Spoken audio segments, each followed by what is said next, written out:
All right, welcome to week 7. Can you believe it's week 7? I just want to say that you're all doing an incredible job. I know this has been a long semester, and we've had a lot of work, and I'm very proud of the work that you have done. So I want to spend a little bit of time. This is week 7, lecture 2. I want to spend a little bit of time just talking about making the neighborhood the geographic space for which you feel responsibility.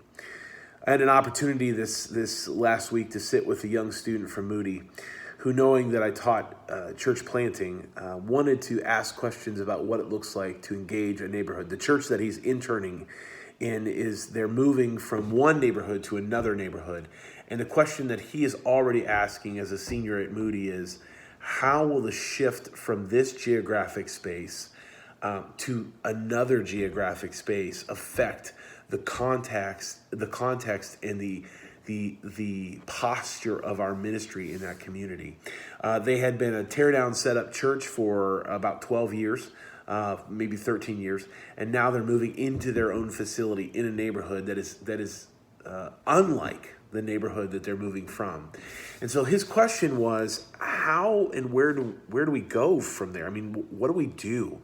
And I think that's such a meaningful and practical question, because I think it points at a few things from the get-go. One is that ministry is ultimately rooted in context. It's the recognition that where my feet land matters, because where my feet land will ultimately shape many of the postures and many of the directions of my ministry.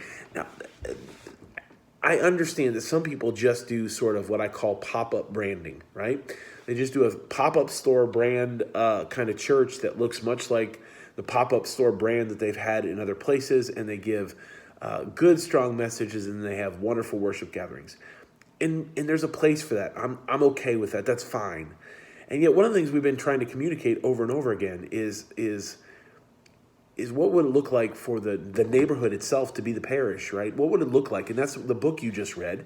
And then also the book you're reading called Race and Place wants to take seriously the geographic spaces where we find ourselves.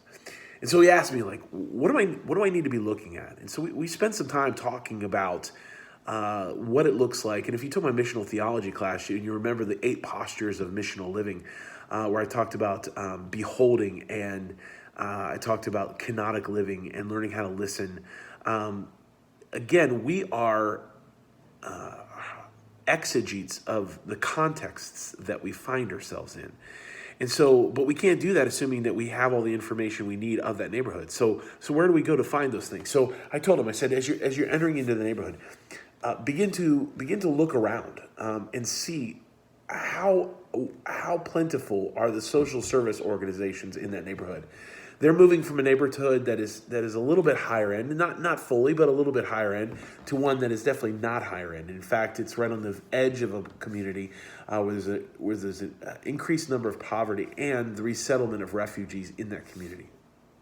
They're moving a community that was primarily Caucasian to a community that is around 50% Latino. And so the question then becomes, are these first generation, second generation, third generation Latinos, do they speak primarily Spanish in the household, or do they speak primarily English? Because ultimately that will affect and shape the outreach to the community if that's the kind of methodology that you're going to use. That is one of the things that I talked to him about. Was some churches move into communities without the real intention of necessarily reaching the immediate neighborhood. They're just trying to draw people from wherever and empower them to go back into their contexts and live this out.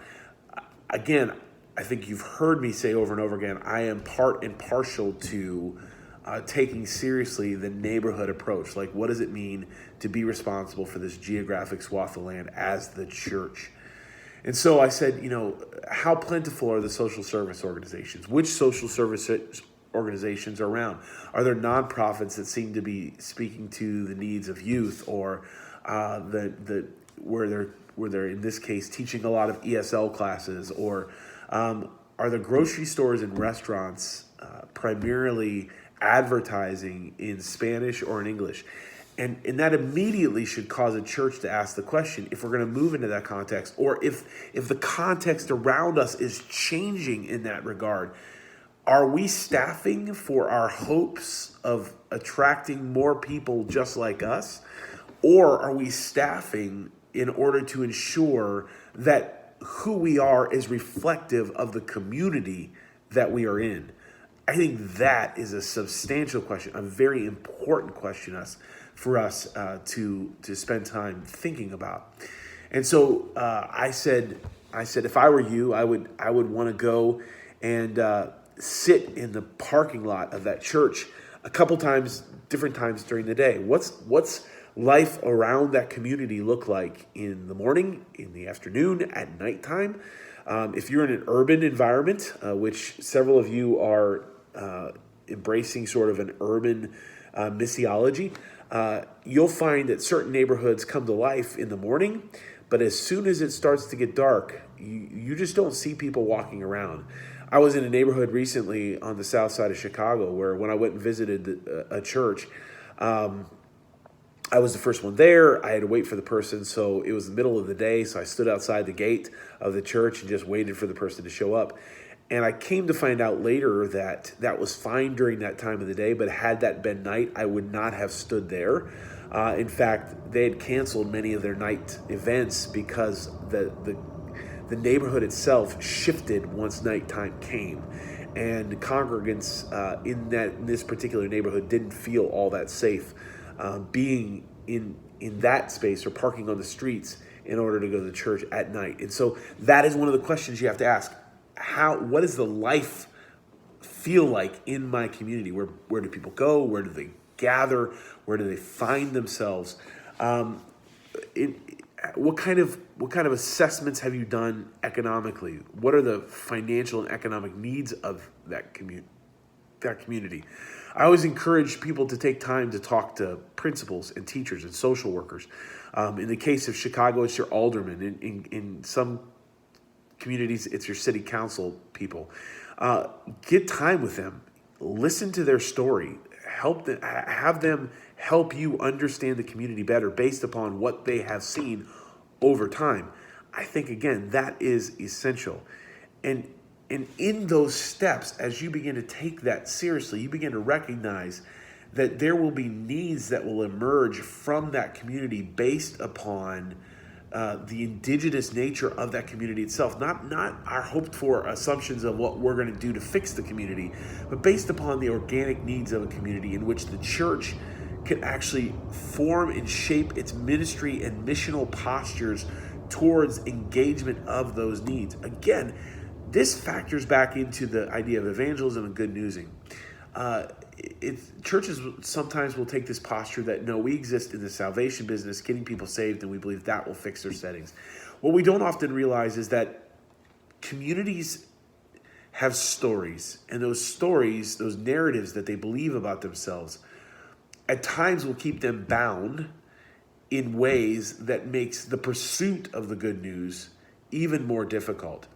So if I'm already mired in a sense of despair and brokenness, though the euangelion, the good news, is good news for me, depending on how mired in the ways I am bound to the brokenness of a community, to dysfunctional narratives within that community, it may make my pursuit of Jesus that much more difficult. So one of the questions that I always want to ask is, are there systemic issues that we can help remedy to alleviate that bondage so that people are more prone to take steps in discovering who they are and what their lives look like in relationship to the call up of Jesus upon their lives? And so I think that's just a few things that I would want to suggest to us in terms of as you begin to orient yourself to your community, or maybe in some of your cases, reorient yourself to the community. What kinds of questions are you asking about the neighborhood you actually find yourself in?